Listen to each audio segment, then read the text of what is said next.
آج ہم ایک ایسے شخص کے بارے میں بات کرنی چاہ رہے ہیں جو نہ آج تک مر سکا نہ موت اس کے پاس آئی۔ وہ آج کیسے زندہ ہے؟ ایک ایسا راز جو وقت کے ساتھ دب تو گیا مگر ختم نہ ہوا، کیونکہ یہ شخصیت آج بھی کبھی نہ کبھی لوگوں کے سامنے آتی ہے اور انہیں راستہ بھی دکھاتی ہے۔ آج کی اس ویڈیو میں ہم بات کریں گے دنیا کے سب سے پر اسرار انسان کی، جسے ہر دور کے لوگ ڈھونڈتے رہے اور جنہیں ہم حضرت خضر علیہ السلام کے نام سے جانتے ہیں۔ لیکن سوال یہ ہے، آخر حضرت خضر علیہ السلام کو ہمیشہ زندہ رہنے کی طاقت کیسے ملی؟ اس حوالے سے مختلف روایات ملتی ہیں۔ مشہور مورخ ابن عساکر نے اپنی کتاب تاریخ دمشق میں ایک عجیب واقعہ بیان کیا۔ کہتے ہیں جب حضرت آدم علیہ السلام کی وفات کا وقت قریب آیا تو انہوں نے اپنے تمام بیٹوں کو اپنے پاس بلایا اور فرمایا، اے میرے بیٹوں، اللہ جلد ہی زمین والوں پر ایک بڑا عذاب بھیجنے والا ہے، لہٰذا میری وفات کے بعد میرے جسم کو ایک غار میں رکھ دینا اور جب حالات ٹھیک ہو جائیں تو مجھے شام کی سرزمین میں دفن کر دینا۔ چنانچہ حضرت آدم علیہ السلام کے انتقال کے فوراً بعد ان کا مبارک جسم ان کے بیٹوں کے پاس محفوظ رہا۔ پھر وقت گزرتا گیا یہاں تک کہ حضرت نوح علیہ السلام کا زمانہ آیا۔ اللہ نے انہیں نبوت عطا فرمائی اور انہوں نے حضرت آدم علیہ السلام کے جسم کو اپنی حفاظت میں لے لیا۔ پھر وہ وقت آیا جب زمین پر خوفناک طوفان آیا، ایسا طوفان اس نے پوری دنیا کو اپنی لپیٹ میں لے لیا، ہر طرف پانی ہی پانی تھا۔ جب طوفان ختم ہوا تو حضرت نوح علیہ السلام بابل کے علاقے میں آ کر ٹھہرے۔ اس کے بعد انہوں نے اپنے تینوں بیٹوں سام، حام اور یافس کو حکم دیا، اب وقت آ گیا ہے، حضرت آدم علیہ السلام کے جسم کو اس غار سے نکالو اور شام میں دفن کر دو، جیسا کہ انہوں نے وصیت کی تھی۔ لیکن ان کے بیٹوں نے جواب دیا کہ زمین بہت خطرناک ہو چکی ہے، نہ ہمیں راستہ معلوم ہے اور نہ ہی ہم اس جگہ سے واقف ہیں۔ اب حضرت نوح علیہ السلام نے ایک ایسی بات کہی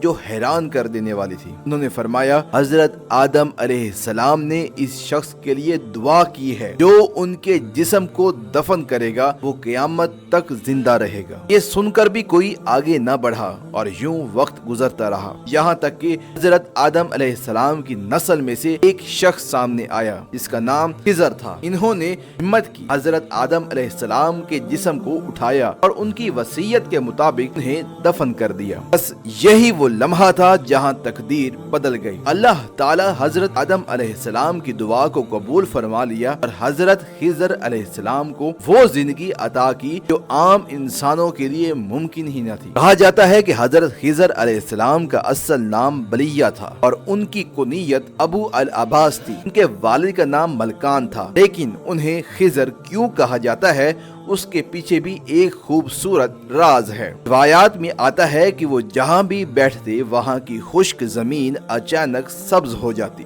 اس وجہ سے لوگوں نے انہیں خضر کہنا شروع کیا، یعنی وہ شخصیت جس کی موجودگی سے زمین بھی زندہ ہو جائے۔ اور کچھ روایات میں یہ بھی ذکر ملتا ہے کہ وہ حضرت ذوالقرنین کے قریبی رشتہ دار تھے، یعنی ان کے خالہ زاد بھائی۔ اللہ تعالیٰ نے حضرت ذوالقرنین کو زمین کے بڑے حصے پر حکومت عطا کی اور حضرت خضر علیہ السلام ان کے قابل اعتماد وزیر سمجھے جاتے تھے۔ کتابوں میں حضرت خضر علیہ السلام کی لمبی عمر اور ہمیشہ رہنے کی ایک اور وجہ بھی بیان کی جاتی ہے اور وہ آب حیات ہے۔ کہا جاتا ہے کہ آب حیات ایک ایسا چشمہ ہے جس کا پانی اگر کوئی پی لے یا اس میں غسل کر لے تو اس پر موت نہیں آتی۔ یہ صرف ایک کہانی نہیں بلکہ اس کا ذکر پرانی کتابوں میں بھی ملتا ہے۔ اور عید کے بعد یوحنا کی روایت میں ایک منظر بیان ہوتا ہے کہ ایک صاف اور چمکتا ہوا پانی کا دریا دکھایا گیا ہے جو بلور کی طرح شفاف تھا اور وہ اللہ کے تخت سے نکل کر ایک شہر کے درمیان بہ رہا تھا اور اس دریا کے کنارے زندگی کا درخت موجود تھا۔ آب حیات کا ذکر صرف مذہبی کتابوں میں ہی نہیں بلکہ پرانی داستانوں میں بھی ملتا ہے۔ ان کہانیوں میں بھی تین شخصیات کا ذکر آتا ہے، پہلے حضرت الیاس علیہ السلام، دوسرے حضرت ذوالقرنین اور تیسرے حضرت خضر علیہ السلام۔ لیکن روایت یہ کہتی ہے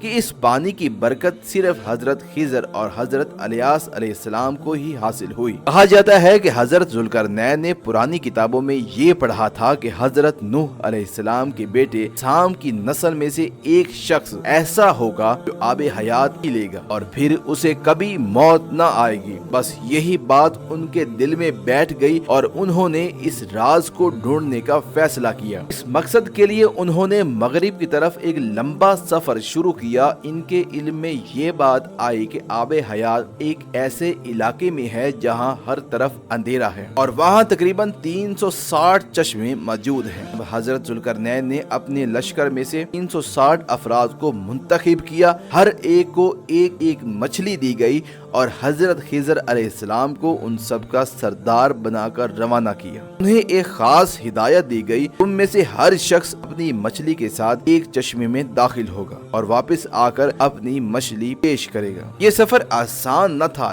لمبا، تھکا دینے والا اور خطرات سے بھرا ہوا۔ قرآن مجید میں حضرت موسیٰ علیہ السلام اور حضرت خضر علیہ السلام کی ملاقات کا ذکر بھی ملتا ہے اور یہ واقعہ اپنے اندر ایک بہت بڑا راز چھپائے ہوئے ہے۔ اس واقعے کے مطابق اللہ تعالیٰ نے حضرت خضر علیہ السلام کو ایک خاص علم عطا فرمایا، اسے علم لدنی کہا جاتا ہے، یعنی ایسا علم جو عام سیکھنے سے نہیں بلکہ سیدھا اللہ کی طرف سے دیا جاتا ہے۔ حضرت موسیٰ علیہ السلام کو اس علم کے بارے میں پتہ چلا تو تب وہ خود حضرت خضر علیہ السلام کے پاس گئے اور بڑی عاجزی سے عرض کی، جو علم اللہ نے آپ کو دیا ہے کیا آپ مجھے بھی سکھا سکتے ہیں؟ حضرت خضر علیہ السلام نے جواب دیا، آپ میرے ساتھ صبر نہیں کر سکیں گے، لیکن حضرت موسیٰ علیہ السلام نے وعدہ کیا کہ وہ صبر کریں گے۔ پھر دونوں کا سفر شروع ہوا، مگر راستے میں کچھ ایسے واقعات پیش آئے جو بظاہر عجیب تھے اور حضرت موسیٰ علیہ السلام ہر بار سوال کر بیٹھے۔ آخرکار صبر کا پیمانہ بھر گیا اور حضرت خضر علیہ السلام نے وہ علم مکمل طور پر انہیں نہیں سکھایا اور دونوں الگ ہو گئے۔ اس واقعہ کو بنیاد بنا کر کچھ علماء یہ رائے دیتے ہیں کہ حضرت خضر علیہ السلام نبی تھے، کیونکہ عام طور پر ایک نبی کسی غیر نبی سے علم حاصل نہیں کرتا، جبکہ کچھ علماء انہیں اللہ کا خاص بندہ مانتے ہیں جنہیں خصوصی علم عطا ہوا تھا۔ حضرت خضر علیہ السلام کو جو یہ علم دیا گیا تھا اس کی وجہ سے مشکل میں پھنسے لوگوں کو مدد کرتے تھے اور گمراہ لوگوں کو صحیح راستہ دکھاتے ہیں۔ لوگوں میں یہ بات بھی مشہور ہے کہ اگر کوئی سچا اور نیک انسان راستہ بھٹک جائے تو حضرت خضر علیہ السلام عین وقت پر آ کر اس کی رہنمائی کرتے ہیں، جیسے کوئی غیبی مدد اچانک پہنچ جائے۔ کچھ روایتوں میں یہ بھی بیان کیا جاتا ہے کہ حضرت الیاس علیہ السلام کو سمندر میں لوگوں کی رہنمائی کی ذمہ داری دی، جبکہ حضرت خضر علیہ السلام زمین پر لوگوں کی مدد کرتے ہیں۔ اور حیران کن بات یہ ہے کہ بعض روایات میں یہ بھی ذکر ملتا ہے کہ حضرت خضر علیہ السلام نے حضور اکرم صلی اللہ علیہ وآلہ وسلم کے ہاتھ پر بیعت بھی کی تھی اور مدینہ میں آپ صلی اللہ علیہ وآلہ وسلم سے ملاقات کے لیے بھی آیا کرتے تھے۔ یہی نہیں، کچھ تاریخ میں روایات میں یہ بھی کہا جاتا ہے کہ حضرت عمر بن عبد العزیز رحمۃ اللہ علیہ سے بھی حضرت خضر علیہ السلام کی ملاقات ہوئی تھی، اور کچھ روایات میں یہ بھی بیان کیا جاتا ہے کہ حضرت خضر علیہ السلام کی ملاقات کے واقعات ثابت ہیں، یہاں تک کہ صحیح مسلم ایک حدیث میں ایک بہت اہم بات ذکر ہوئی۔ اس حدیث کے مطابق جب دجال مدینہ کے قریب ایک مقام پہنچے گا تو مدینہ سے ایک شخص اس کے مقابلے کے لیے باہر آئے گا اور وہ اس وقت کا سب سے بہترین انسان ہوگا۔ کچھ علماء اس شخص کو حضرت خضر علیہ السلام قرار دیتے ہیں۔ اس طرح یہ بھی کہا جاتا ہے کہ حضرت خضر علیہ السلام حضرت الیاس علیہ السلام دونوں زندہ ہیں اور ہر سال حج کے موقع پر آپس میں ملاقات بھی کرتے ہیں۔ صوفیاء کے نزدیک حضرت خضر علیہ السلام کے مقام اور بھی بلند ہیں، وہ انہیں اپنا روحانی رہنما مانتے ہیں اور ان سے خاص تعلق رکھتے ہیں۔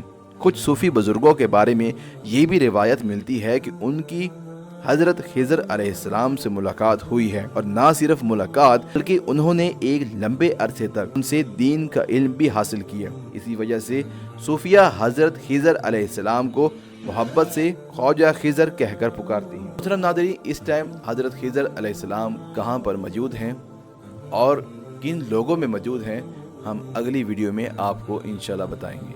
ویڈیو پسند آئی ہے تو info@shan کو ضرور سبسکرائب کیجیے گا، کیونکہ ایسی انفارمیٹیو ویڈیو ہم آپ تک لاتے رہتے ہیں۔ اللہ حافظ۔